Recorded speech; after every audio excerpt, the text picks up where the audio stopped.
diakses sebenarnya oleh masyarakat ya, oleh ASN juga dalam satu link. Nah, Sobat PKK, menarik sekali ya pembahasan kita hari ini. Ternyata urban farming itu PKK Talks, ayo dengar. Metro bahagia, makin jumpa lagi. Bismillahirrahmanirrahim. Assalamualaikum warahmatullahi wabarakatuh. Waalaikumsalam warahmatullahi Tabik pun. Ya pun. Hai Sobat PKK, kembali lagi dengan podcast PKK Talks bersama saya Liberta Ibi Patria. Kali ini kita akan membahas sesuatu yang sangat erat dengan kehidupan kita sehari-hari, yaitu menanam pangan di rumah. Ya, betul. Urban farming melalui gerakan tanam pangan keluarga atau Gertapaga di Kota Metro. Yang menarik, gerakan ini tidak hanya dilakukan oleh masyarakat, tetapi juga didukung oleh berbagai sektor, termasuk tim penggerak PKK Kota Metro, serta pengambilan kebijakan oleh pemerintah daerah Kota Metro. Melalui Instruksi Wali Kota Nomor 3 Tahun 2026 tentang pelaksanaan urban farming oleh perangkat daerah dan ASN di Kota Metro, diharapkan gerakan ini tidak hanya berhenti di masyarakat, tetapi juga berkembang menjadi sebuah gerakan bersama di lingkungan pemerintahan di Kota Metro. Nah, kali ini kita akan ngobrol-ngobrol santai bersama salah satu pakar urban farming di Kota Metro. Beliau adalah PLT Kepala Dinas Ketahanan Pangan, Pertanian, dan Perikanan Kota Metro, Ibu Pipi Puspitasari, STPMM. Selamat pagi, Ibu. Pagi Mbak Berta. Apa kabar, Ibu? Alhamdulillah sehat. Baik, Ibu. Kita hari ini mulai dari pertanyaan yang paling sederhana dulu ya, Ibu ya. Masyarakat ini sudah sering sekali mendengar istilah Gertapaga. Sebenarnya Gertapaga itu apa sih, Bu? Ya, Gertapaga ini sudah kita gaungkan sejak tahun 2022, Mbak Lebi. Yaitu singkatan dari Gerakan Tanam Pangan Keluarga. Nah, diawali waktu itu dalam rangka untuk pengendalian inflasi pangan, di mana waktu itu kita merasakan harga cabai itu di angka 130.000 per kilogram. Sehingga waktu itu kita dituntut untuk melakukan gerakan menanam cabai di lahan pekarangan kita. Dan kita berharap di situ tidak terjadi ketika tersedia tanaman cabai itu di pekarangan, tidak terjadi panic buying sehingga terjadinya inflasi pangan gitu. Dan itu terus berkembang sampai ada satu regulasi Perda kita nomor 1 tahun 2025, yaitu tentang RPJMD Kota Metro, di mana di dalamnya salah satu program prioritas dari Bapak Wali Kota Metro kita, yaitu adalah Metro Mandiri Pangan dengan pengembangan dari urban farming atau pertanian perkotaan. Sehingga Gertapaga yang memang sudah di tahun 2022 kita makin kembangkan kembali, kita masifkan kembali, yaitu dengan bagaimana kita melakukan urban farming melalui optimalisasi gerakan tanam pangan keluarga tersebut. Oke, baik. Menurut Ibu, untuk urban farming ini seberapa penting dikembangkan di Kota Metro ini? Ya, ini sangat penting, Mbak. Jadi, kalau kita tahu bahwa Kota Metro itu saat ini masih alhamdulillah masih swasembada untuk beras. Ya, jadi padi kita produksi ya oleh Kota Metro sendiri, tetapi untuk produk pangan lainnya itu kita masih datangkan dari luar ya, sebagian besar ya. Jadi apa yang dihasilkan diproduksi oleh petani kita untuk tanaman sayuran seperti cabai, ya, bawang dan lain-lain itu kita tidak mencukupi untuk kebutuhan Kota Metro itu sendiri ya. Sehingga perlu kita lakukan upaya-upaya untuk meningkatkan ketersediaan dari pangan tersebut, terutama kita mulai start dari keluarga, dari rumah tangga.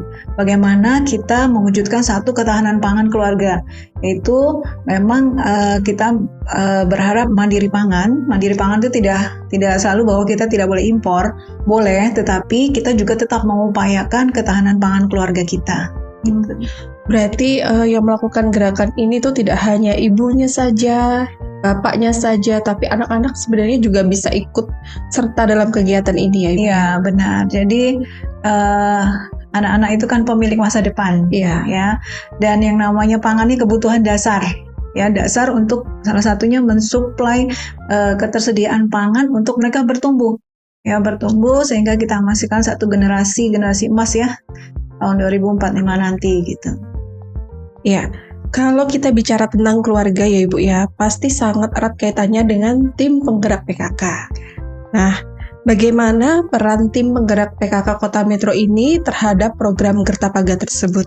Ya, peran PKK ini sangat strategis, Bu. Jadi kita sudah berkolaborasi, Dinas Ketahanan Pangan, Pertanian dan Perikanan Kota Metro kolaborasi dengan PKK, dan ini sejak tahun 2022, bahkan ketika pencanangan dari Gertapaga itu sasarannya adalah kader PKK di 22 kelurahan waktu itu untuk menanam sekitar 22.000 bibit cabai gitu. Nah, dari situ terus kita berkolaborasi, berkembang, bahkan di tahun 2026 ini kita berkolaborasi, PKK mempunyai 29 kebun pangan, ya, aku hatinya PKK yang mendukung urban farming ini. Jadi satu langkah yang sangat masif dari PKK, TPPKK Kota Metro dalam mendukung program urban farming Metro Mandiri Pangan. Jadi tim penggerak PKK Kota Metro ini sangat mendukung sekali dan aktif dalam Gertapaga ini ya Bu ya? Benar, jadi kebun pangan ini disupport dari TPPKK berupa benih tanaman, ya, ada banner juga gitu. Dan ini cukup menggeliatkan, ya, semangat masyarakat kader untuk melaksanakan urban farming. Ini terlihat dari WA group untuk monitoring evaluasi, ya. Jadi tanaman yang diberikan itu banyak laporan video, foto bahwa sudah ditanam, dan ibu-ibu semua kader, ya, terus masyarakat di sekitar itu bersemangat melaksanakan urban farming tersebut. Iya. Nah, salah satu yang menariknya ini Bu, pemerintah Kota Metro juga telah mendorong pelaksanaan urban farming melalui adanya Instruksi Wali Kota Metro nomor 3 yang ditujukan bagi perangkat daerah dan ASN di Kota Metro. Bagaimana menurut Ibu melihat kebijakan ini? Ya, ini memang salah satu upaya untuk namanya taking ownership, bahwa satu program urban farming ini bisa dimiliki oleh seluruh lapisan masyarakat termasuk ASN. Nah, ASN ini diharapkan bisa menjadi pelopor, ya, pelopor urban farming di rumahnya, di lingkungan kantor gitu ya, dan di masyarakat. Jadi sebagai pelopor tentunya harus memberi contoh, ya, contoh bahwa ASN tersebut melaksanakan urban farming. Dan ini didukung oleh Bapak Wali Kota dan Bapak Sekda, di mana nanti ASN dapat menunjukkan bahwa mereka memang sudah ikut berpartisipasi dalam urban farming ini dengan mengirimkan foto misalnya, ya, sebagai bukti dukung untuk penilaian kinerja. Jadi urban farming ini bisa dimasukkan dalam instruksi atau direktif pimpinan, ya, yang bisa dinilai oleh pimpinan bahwa memang ASN tersebut telah mendukung programnya pemerintah daerah Kota Metro. Iya, jadi tidak hanya sekedar menghimbau masyarakat, tetapi juga ASN dan pemerintah daerah ini menjadi salah satu contoh yang nyata dalam gerakan Gertapaga ini ya Bu ya. Benar. Kemudian sekarang kita masuk ke yang lebih luas lagi nih Bu. Bagaimana menanam di rumah ini bisa berhubungan dengan ketahanan pangan, terlebih lagi dengan pengendalian inflasi. Ya, tadi saya tekankan kembali yang terkait urban farming di ASN. Jadi kita berharap kalau kita sesuaikan misalnya bulan ini Juli itu cenderung kita sudah merasakan cuaca yang panas ya Mbak ya, dan kita memang berada pada fase kemarau, puncaknya di Agustus. Mungkin lagi kayak gini kita melaksanakan urban farming gitu ya. Nah, ini adalah sebenarnya kenapa kita bikin per rumah tangga, memang ya, per keluarga di situ, karena kita misalnya wudhu nih, ada air kan di situ, itu bisa ditampung untuk tanaman, insya Allah berkah ya. Atau juga kita mencuci beras, nah itu ada airnya sisanya. Nah itu air yang masih banyak kandungan nutrisinya, bisa digunakan ya. Jadi stepnya yang pertama adalah kita menyiapkan media tanam dulu, jangan tanam bibit dulu gitu ya. Kita siapkan dulu media tanam, yaitu campurannya adalah tanah, terus sekam ya, bisa sekam bakar, lalu dengan kompos atau kohe ya, kotoran hewan yang sudah difermentasi. Nah itu dicampur dan itu bisa menjadi media tanam. Kalaupun saya suka ada pertanyaan, rumah saya tanahnya batu-batu gitu ya, bukan bangunan dan lain-lain, kita bisa lakukan itu dengan membuat raised bed. Ya, raised bed itu Bapak Ibu teman-teman itu bisa berikan di bawahnya potongan mungkin pelepah pisang dan lain-lain di bawahnya untuk lapisan pertama, lalu tadi yang saya sebutkan campuran media tanam itu bisa di atasnya gitu. Itu sudah bisa menanam. Artinya walaupun dengan tanah yang tidak subur pun ya, yang tandus pun kita bisa menanam dengan raised bed tersebut. Lalu juga mungkin rumahnya sempit gitu ya atau apa, nah kita bisa pakai polybag. Kita juga bisa menggunakan tembok ya, dengan vertikultur gitu ya, dengan menanam di tembok, ditempel di tembok dengan pot ya.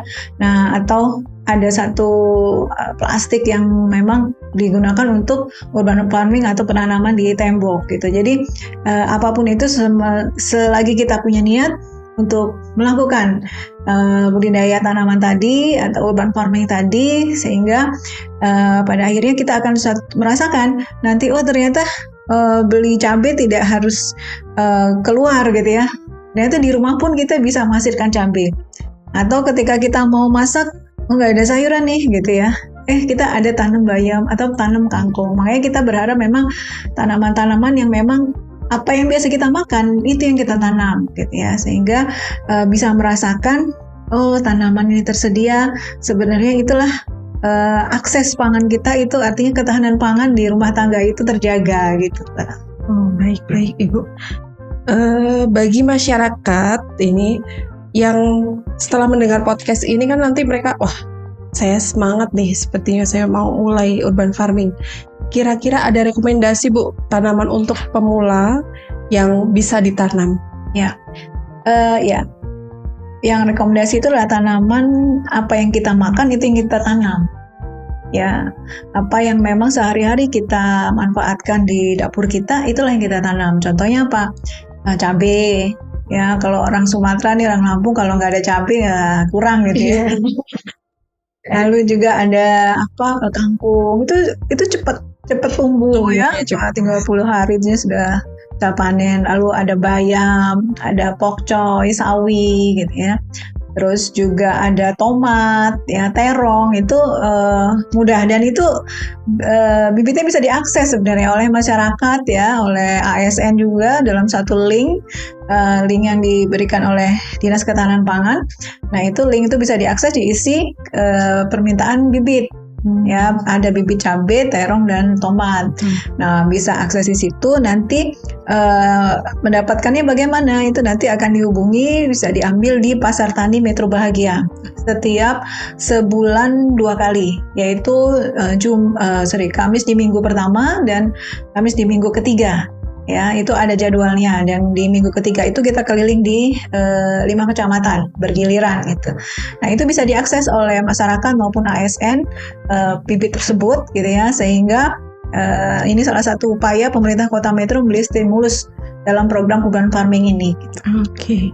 Berarti sebenarnya program ini tuh sudah lengkap ya Bu. Ada peraturannya, ada, kemudian didukung juga oleh pemerintah. Kemudian dari tim penggerak PKK Kota Metro juga mendukung. Sebenarnya kita tinggal mulai aja gitu ya Bu. Tinggal take action aja. Iya, betul. Nah, pertanyaan terakhir Ibu. Apa pesan Ibu untuk masyarakat di Kota Metro dan ASN di Kota Metro agar gerakan urban farming ini dapat berkelanjutan? Ya. Mari kita bersama-sama memanfaatkan pekarangan di rumah kita, di lingkungan kantor kita, untuk bertanam sayuran ya, beternak ayam, ya, yang menghasilkan telur dan juga ikan. Nah, sehingga ini mendukung ketersediaan pangan ya di rumah tangga dan juga secara umum di kota metro. Sehingga kita semua ASN, masyarakat, kader PKK bersama-sama berpartisipasi dalam mendukung Metro Kota Mandiri Pangan. Ya, baik. Nah, Sobat PKK, menarik sekali ya pembahasan kita hari ini. Ternyata urban farming itu tidak hanya bisa dilakukan ketika kita memiliki lahan yang luas.